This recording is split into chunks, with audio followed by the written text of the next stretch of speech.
Hi and welcome to the short tutorials. In this video I will show you how to use GIF on the TikTok. So the process is pretty simple.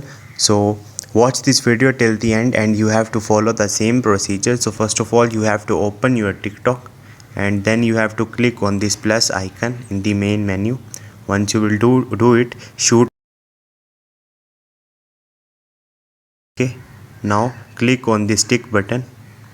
Okay, once you will do it, now you have to click on the stickers from here, tap on it.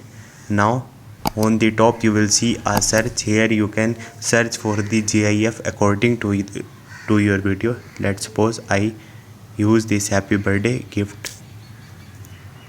So now you can simply click on the next and upload this video. So this is the procedure to use the GIF on the TikTok. Hope this video will helpful for you. If you have any question you can ask me in the comment section and do subscribe to my channel. Thank you.